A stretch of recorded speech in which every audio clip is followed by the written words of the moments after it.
ਸ਼ਾਂਤੀ ਦੇ ਪੁੰਜ ਗੁਰੂਆਂ ਦੇ ਗੁਰੂ ਆਦਿ ਗੁਰੂ ਸਾਹਿਬ ਸ੍ਰੀ ਗੁਰੂ ਗ੍ਰੰਥ ਸਾਹਿਬ ਮਹਾਰਾਜ ਸਾਹਿਬ ਜੀ ਦੀ ਸਾਜੀ ਨਵਾਜੀ ਗੁਰੂ ਰੂਪ ਗੁਰੂ ਖਾਲਸਾ ਸਾਧ ਸੰਗਤ ਜੀ ਹਰ ਰੋਜ਼ ਦੀ ਰੋਜ਼ ਦੀ ਤਰ੍ਹਾਂ ਅੰਮ੍ਰਿਤ ਵੇਲੇ ਦਾ ਲਾਹਾ ਲੈਂਦੇ ਹੋਏ ਮਨੁੱਖ ਜਾਤੀ ਸਰੀਰ ਨੂੰ ਸਫਲਾ ਬਣਾਉਂਦੇ ਹੋਏ ਕਦਮਾਂ ਨੂੰ ਸਫਲਾ ਬਣਾਇਆ ਹੈ। ਪਾਪ ਸੁਹਾਵੇ ਜਤੋ ਧਿਰ ਜੁਲਤੇ ਸੇ ਸੁਹਾਵਾ ਚਰਣੀ ਮੁਖ ਸੁਹਾਵਾ ਜਤੋ ਜਸ ਗਾਵੇ ਜੀਉ ਪਿਆਤਾ ਸਰਣੀ। ਗੁਰੂ ਸੰਗਤ ਵਿੱਚ ਹਾਜ਼ਰੀ ਭਰੀ ਹੈ। ਨਿਤਨੇਮ ਦੀਆਂ ਬਾਣੀਆਂ ਦੇ ਪਾਠ ਕੋਈ ਸ਼ਬਦਾਂ ਦਾ ਕੀਰਤਨ ਰੋਜ਼ ਸਰਵਣ ਕਰਦੇ ਹੋ। ਅਰਦਾਸ ਵਿੱਚ ਗੁਰੂ ਚਰਨਾਂ 'ਚ ਹਾਜ਼ਰੀ ਲੱਗ ਜਾਂਦੀ ਹੈ ਅਤੇ ਮੁੱਖ ਵਾਕ ਅਰਦਾਸ ਦਾ ਉਹ ਸਰਵਣ ਕੀਤਾ ਹੈ। ਅਤੇ ਹੁਣ ਲੜੀਵਾਰ ਚੱਲ ਰਿਹਾ ਪਾਠ ਸਾਹਿਬ ਸੱਚੇ ਪਾਤਸ਼ਾਹ ਤਰਸ ਕਰਕੇ ਕਿਰਪਾ ਕਰਕੇ ਸਾਡੇ ਨਚੀਜ ਜੀਵਾਂ ਨੂੰ ਚੀਜ਼ ਬਣਾ ਰਹੇ ਹਨ, ਸੇਵਾ ਲੈ ਰਹੇ ਹਨ। ਮਿਲ ਜੁਲ ਕੇ ਗੁਰੂ ਕੀਆਂ ਬਬਾਣੀਆਂ ਕਹਾਣੀਆਂ ਪੁੱਤ ਸੁਪੁੱਤ ਕਰੇਣ ਸਰਯੁਗ ਤੋਂ ਲੈ ਕੇ ਹੁਣ ਤੱਕ ਚੱਲੀਆਂ ਆ ਰਹੀਆਂ ਨੇ। ਧੰਨ ਗੁਰੂ ਰਾਮਦਾਸ ਮਹਾਰਾਜ ਸਾਹਿਬ ਜੀ ਦਾ ਜੋ ਰੋਜ਼ ਪੜ੍ਹਦੇ ਹੋ ਸ਼ੰਤਾ ਰੂਪ ਵਿੱਚ ਛੱਕਾ ਵੀ ਕਹਿ ਦਿੰਦੇ ਹਨ। ਜੁਗ ਜੁਗ ਭਗਤ ਹੋ ਪਾਇਆ ਪੈਜ ਰੱਖਦਾ ਆਇਆ ਰਾਮ ਰਾਜੇ। ਹਰਨਾਕਸ਼ ਦੁਸ਼ਟ ਹਰ ਮਾਰਿਆ ਪ੍ਰਹਿਲਾਦ ਤਰਾਇਆ।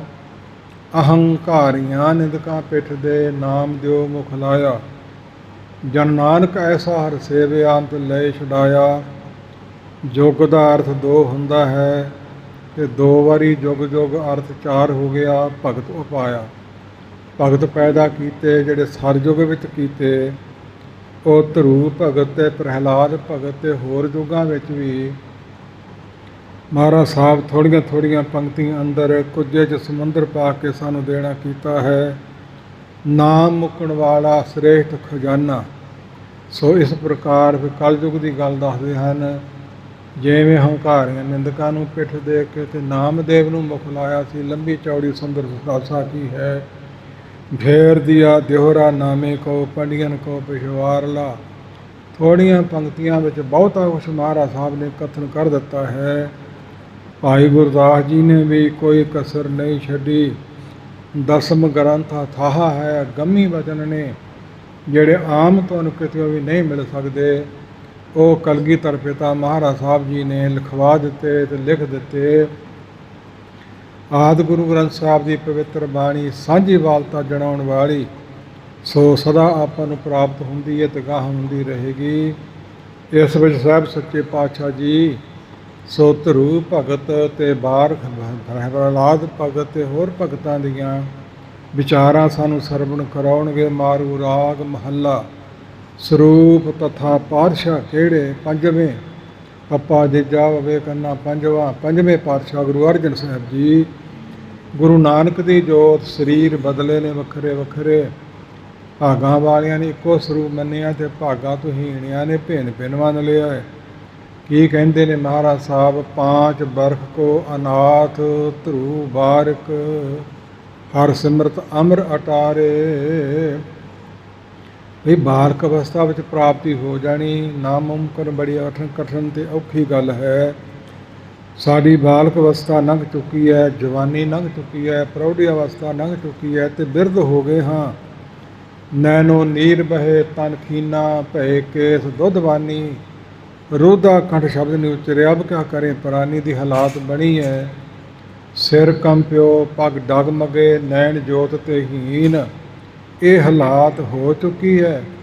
ਬਿਰਧ ਭਇਆ ਜੋਬਨ ਤਨ ਖਿਸਿਆ ਤੋਜਾ ਦੇਹ ਕਮਲਾਨੀ। ਨੇਤਰੀ ਧੁੰਦ ਕਰਨ ਪੈ ਬਹਿਰੇ ਮਨਮੁਖ ਨਾਮ ਨ ਜਾਨੀ।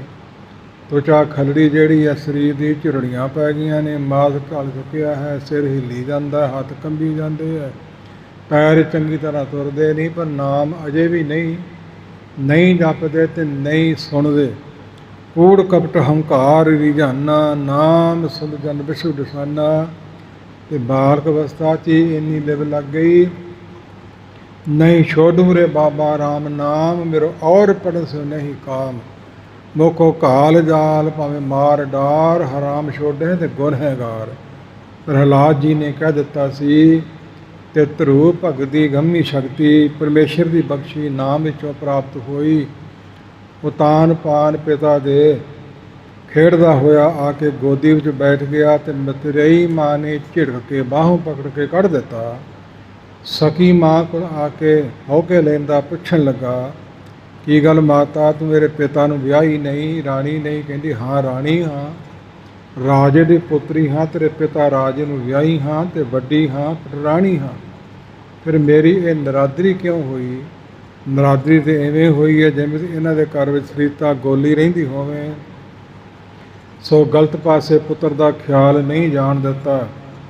ਕਹਿੰਦੀ, ਮੇਰੇ ਪਾਸੋਂ ਬੰਦਗੀ ਭਗਤੀ ਨਹੀਂ ਹੋਈ ਤਾਂ ਤੈਨੂੰ ਕਰਨੀ ਚਾਹੀਦੀ ਹੈ। ਤੇਰਾ ਪਿਤਾ ਤੇਰੀ ਦੂਸਰੀ ਮਤਰੇਈ ਮਾਂ ਦੇ ਬਹੁਤ ਅਧੀਨ ਰਹਿੰਦਾ ਹੈ ਤੇ ਇਹ ਕਾਰਜ ਕੇਵਲ ਰਾਜ ਦੇ ਸੰਬੰਧ ਵਿੱਚ ਹੀ ਹੈ ਵੀ ਤੂੰ ਵੱਡਾ, ਤੈਨੂੰ ਨਾ ਪ੍ਰਾਪਤ ਹੋ ਜਾਵੇ। ਉਹ ਚਾਹੁੰਦੀ ਹੈ ਮੇਰੇ ਪੁੱਤਰ ਉੱਤਮ ਨੂੰ ਪ੍ਰਾਪਤ ਹੋਵੇ। ਇਹ ਮਾਤਾ, ਮੈਨੂੰ ਕੀ ਕਰਨਾ ਚਾਹੀਦਾ? ਪੁੱਤਰ ਤੈਨੂੰ ਬੰਦਗੀ ਕਰਨੀ ਚਾਹੀਦੀ ਹੈ। ਪਰਬਰ ਸ਼ਕਤੀ ਹੈ ਸਭ ਤੋਂ ਵੱਡੀ ਮੋਹ, ਜਿਹਨੂੰ ਹਜ਼ੂਰ ਨੇ ਕਿਹਾ ਹੈ, ਅਜਿਤ ਸੂਰ ਸੰਗਰਾਮੰ ਅਤ ਬਲਣਾ ਬਹੁ ਮਰਦਨ ਹੈ, ਗਣ ਗਧਰਬ ਦੇ ਮਨੁਖੰ ਪਸ ਪੰਖੀ ਬਿਮੋਨ ਹੈ, ਤੈ ਕਰਨਹਾਰੰ ਨਮਸਕਾਰੰ ਸਰਨ ਨਾਨਕ ਜਗਦੀਸ਼ਵਰ ਹੈ। ਵਸ ਤੋਂ ਬੇਵਸ ਕਰਨ ਵਾਲੀ ਮੋਹ ਪ੍ਰਬਲ ਸ਼ਕਤੀ ਹੈ। ਮੋਹ ਨੂੰ ਚਿੱਕੜ ਦਾ ਦਰਜਾ ਬਾਣੀ ਨੇ ਦਿੱਤਾ ਹੈ। ਪੰਖ ਜੋ ਮੋਹ ਪੱਗ ਨਹੀਂ ਚਾਲੇ, ਹਮ ਦੇਖਾਂ ਤੈ ਡੂਬੀ ਅਲੇ ਦੀ ਹਾਲਾਤ। ਮਾਤਾ ਨੇ ਮੋਹ ਨਹੀਂ ਪੁੱਤਰ ਦਾ ਕੀਤਾ। 5 ਸਾਲ ਦਾ ਛੋਟਾ ਜਿਹਾ ਹੈ ਤੇ ਮੈਨੂੰ ਛੱਡ ਕੇ ਚਲਿਆ ਜਾਊ, ਨਹੀਂ ਕੁੱਖ ਸਬਲੀ ਕਰਨੀ ਹੈ। ਗਲਤ ਪ੍ਰੇਰਨਾ ਨਹੀਂ ਦਿੱਤੀ, ਚੰਗੀ ਦਿੱਤੀ ਹੈ। ਛੋਟਾ ਜਿਹਾ ਬੱਚਾ 5 ਸਾਲ ਦਾ ਕਿੰਨਾ ਕੁ ਹੁੰਦਾ ਹੈ ਤੇ ਘਰੋਂ ਤੁਰ ਪਿਆ ਹੈ। ਵਿਸਤਾਰ ਮੰਗਦੀਆਂ ਪੰਕਤੀਆਂ ਪਰ ਸਕੋਚ ਲਈ ਅੱਗੇ ਚੱਲਣਾ ਹੈ। ਭਾਗ ਜਾਗਣ ਨਾਲ ਰਸਤੇ 'ਚ ਜਾਂਦਿਆਂ ਨਾਰਦ ਮੁਨੀ ਬ੍ਰਹਮਾ ਦਾ ਪੁੱਤਰ ਮਿਲ ਪਿਆ। ਪੁੱਛਿਆ, ਬੇਟਾ ਕਿੱਧਰ ਚੱਲਿਆ? ਛੋਟਾ ਜਿਹਾ ਤੇਰਾ ਸਰੀਰ ਹੈ। ਕਹਿੰਦਾ, ਬੰਦਗੀ ਕਾਰਨ ਭਗਤੀ ਕਰਨ ਚੱਲਿਆ ਹੈ। ਰਾਜ ਭਾਗ ਤੋਂ ਝਿੜਕਾਂ ਪਈਆਂ ਨੇ। ਕਹਿੰਦੇ, ਤੈਨੂੰ ਪਤਾ ਜੰਗਲਾਂ 'ਚ ਖਾਏਂਗਾ ਕੀ, ਪਵੇਂਗਾ ਕਿੱਥੇ, ਸੌਵੇਂਗਾ ਕਿੱਥੇ? ਉੱਥੇ ਸੱਪਾਂ ਨੇ ਫੂਕਾਂ ਮਾਰਨੀਆਂ ਤੇ ਸ਼ੇਰਾਂ ਨੇ ਗੱਜਣਾ, ਮੀਂਹ ਹਨੇਰੀਆਂ ਵੀ ਆਉਣੀਆਂ ਤੇ ਦ੍ਰਿੜ ਵਿਸ਼ਵਾਸੀ ਧਰੂ ਕਹਿੰਦਾ, ਮਾਰੀ ਜਾਊਂਗੇ ਤਾਂ ਪਰੇ ਕੀ ਹੋ ਜਾਊ? ਫਿਰ ਤੂੰ ਨਿਗੋਰਾ ਤੇ ਨਹੀਂ ਰਹਿਣ ਦੇਣਾ, ਤੈਨੂੰ ਚਾਹੀਦਾ ਆ ਤੈਨੂੰ ਨਾਮ ਦੇਵਾ। ਓ ਨਮੋ ਵਾਸੁਦੇਵਾਏ ਮੰਤਰ ਨਾਰਦ ਪਾਸੋਂ ਨੂੰ ਧਰੂ ਭਗਤ ਨੂੰ ਪ੍ਰਾਪਤ ਹੋ ਗਿਆ। ਜਿਹੜੇ ਵਾਸੁਦੇਵ ਮੰਤਰ ਤੋਂ ਬਾਬਾ ਅੱਖਰ ਮਹਾਰਾਜ ਸਾਹਿਬ ਜੀ ਨੇ ਵਾਹਿਗੁਰੂ ਮੰਤਰ ਵਿੱਚ ਦਰਜ ਕਰਵਾ ਦਿੱਤਾ ਹੈ। ਜਾ ਕੇ ਬੰਦਗੀ ਸ਼ੁਰੂ ਕਰ ਦਿੱਤੀ। ਪਾਨ ਨੂੰ ਪਤਾ ਲੱਗਾ ਹੈ ਕਿ ਮੇਰਾ ਪੁੱਤਰ ਰੁੱਸ ਕੇ ਚਲੇ ਗਿਆ ਜੰਗਲਾਂ ਨੂੰ ਤੇ ਮਗਰ ਬੰਦੇ ਭੇਜੇ, ਅਹਿਲਕਾਰ ਵਜ਼ੀਰ ਭੇਜੇ, ਆਪ ਵੀ ਗਿਆ। ਆਪ ਪੁੱਤਰ ਅੱਧਾ ਰਾਜ ਹੁਣੇ ਹੀ ਲੈ ਲਾ। ਸੋ ਕਹਿੰਦੇ, ਕੱਲ੍ਹ ਝਿੜਕਾਂ ਪਈਆਂ ਸੀ, ਤੂੰ ਹਾਮੀ ਨਹੀਂ ਭਰੀ, ਅਜੇ ਬੰਦਗੀ ਸ਼ੁਰੂ ਕੀਤੀ, ਅੱਧਾ ਰਾਜ ਦਿੰਦਾ, ਹੁਣ ਤੇਥੋਂ ਨਹੀਂ ਲੈਣਾ, ਉਸ ਅਕਾਲ ਨਿਰੰਕਾਰ ਪਾਸੋਂ ਹੀ ਲਵਾਂਗਾ। ਸੋ ਹਾਰ ਚੱਲੇ ਗੁਰਮੁਖ ਜਗ ਜੀਤਾ। ਪੰਕਤੀਆਂ ਭਾਈ ਗੁਰਦਾਸ ਜੀ ਦੀਆਂ। ਧਰੂ ਹੱਸਦਾ ਕਰ ਆਇਆ, ਕਰ ਪਿਆਰ ਪਿਓ ਕੁਛੜ ਲੀਤਾ। ਸੋ ਬਾਹੋਂ ਪਕੜੋ ਠਾਲਿਆ, ਮਨ ਵਿੱਚ ਰੋਸ ਮਤਰੇਈ ਕੀਤਾ। ਡੱਡੋ ਲਿਕਾ ਮਾਂ ਪੁੱਛਤ ਸੁਆਣੀ ਹੈ ਕਿ ਸਰੀਤਾ, ਸੁਆਣੀ ਹਾਂ ਜਨਮ ਦੀ, ਨਾਨਕ ਭਗਤੀ ਕਰਮ ਦ੍ਰਿੜੀਤਾ। ਕਿਸ ਉਦਮ ਤੇ ਰਾਜ ਮਿਲੇ, ਸ਼ਤਰੂ ਤੇ ਸਭ ਹੋਣ ਮੀਤਾ। ਪਰਮੇਸ਼ਰ ਆਰਾਧੀਏ ਜਿੰਦੂ ਹੋਈਏ ਪਥ ਪਨੀਤਾ। ਬਾਹਰ ਚੱਲਿਆ ਕਰਨ ਤਪ, ਮਨ ਬਰਾਗੀ ਹੋਏ ਅਤੀਤਾ। ਨਾਰਦ ਮਨ ਉਪਦੇਸ਼ਿਆ, ਨਾਮ ਰਦਾਨ ਅਮਿਓ ਰਸ ਪੀਤਾ। ਪਿੱਛੋਂ ਰਾਜੇ ਸੱਦਿਆ, ਵਿੱਚ ਰਾਜ ਕਰੋ ਨਿਤ ਨੀਤਾ। ਹਾਰ ਚੱਲੇ ਗੁਰਮੁਖ ਜਗ ਜੀਤਾ। ਸਭ ਹਾਰ ਗਏ ਉਹਦੇ ਅੱਗੇ। ਗੁਰਮੁਖ ਨੇ ਜਗਤ ਨੂੰ ਜਿੱਤ ਲਿਆ। ਬੰਦਗੀ ਕਰਕੇ ਤੇ ਸਿਮਰਨ ਕਰਕੇ